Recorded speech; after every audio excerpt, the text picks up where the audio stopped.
বাংলাদেশ থেকে একটা বড় খুনিকে এসটিএফ অ্যারেস্ট করেছিল, জেনে রাখুন। কাকে দিয়ে খুন করিয়েছিলেন, কার কার নাম বেরিয়েছিল, আমি তো সবটাই জানি।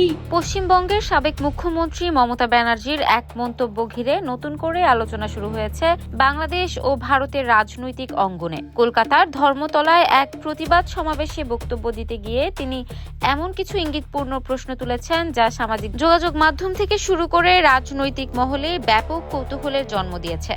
বিশেষ করে বাংলাদেশে আলোচিত একটি হত্যাকাণ্ডের প্রসঙ্গ টেনে তিনি যে বক্তব্য দিয়েছেন তা নিয়ে নানা ধরনের জল্পনা কল্পনা দেখা দিয়েছে।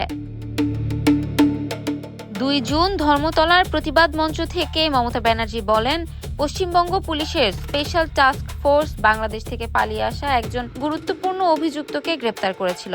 যদিও তিনি সরাসরি কোনো দেশের অভ্যন্তরীণ বিষয়ে মন্তব্য করতে চান না বলে উল্লেখ করেন, তবুও ঘটনাটির প্রসঙ্গ তুলে তিনি প্রশ্ন ছুড়ে দেন, বাংলাদেশে কাকে দিয়ে খুন করিয়েছিলেন? কাকে দিয়ে খুন করিয়েছিলেন, কার কার নাম বেরিয়েছিল, আজ গভর্নমেন্ট চেঞ্জ হলেও মনে রাখবেন, আমি তো সবটাই জানি।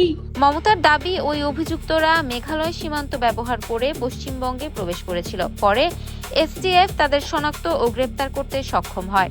তিনি আরও বলেন, ঘটনাটি প্রকাশ না করার জন্য ভারতের তৎকালীন স্বরাষ্ট্রমন্ত্রী ব্যক্তিগতভাবে তাকে ফোন করেছিলেন এবং রাষ্ট্রীয় স্বার্থের কথা উল্লেখ করে বিষয়টি গোপন রাখার অনুরোধ জানিয়েছিলেন। তারপরে হোম মিনিস্টার নিজে আমাকে ফোন করে বলছেন।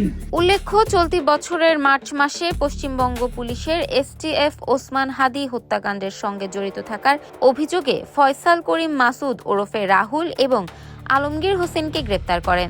তদন্তে উঠে আসে তারা মেঘালয় হয়ে পশ্চিমবঙ্গে প্রবেশ করেছিল।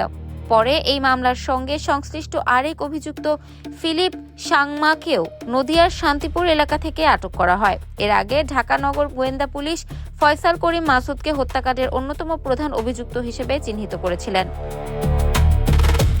তবে মমতা ব্যানার্জি তার বক্তব্যে ঠিক কোন ঘটনার দিকে ইঙ্গিত করেছেন তা স্পষ্ট করেননি, বরং তিনি দাবি করেন, সরকার পরিবর্তন হলেও অতীতের নানা তথ্য তার জানা আছে, কার কার নাম বেরিয়েছিল সবই জানি, এমন মন্তব্যও করেন তিনি। আমি এখনো নামটা বলছি না, ভদ্রতা করে, বাংলাদেশের লোক উত্তাল হয়ে যাবে, আমি সেটা চাই না, আমি দেশকে ভালোবাসি।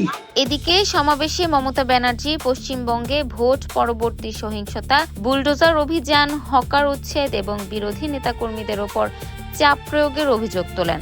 তার দাবি, তৃণমূল কংগ্রেসের জনপ্রতিনিধিদের ভয় দেখানোর চেষ্টা চলছে, তবে এসব চাপে তারা পিছু হটবেন না বলেও জানান তিনি।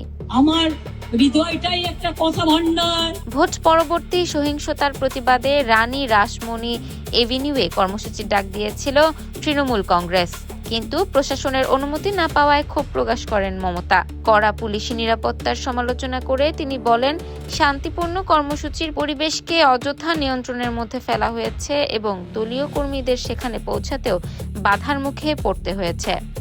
ইফাত আরা আইরিন, ক্যাম্পাস টাইমস।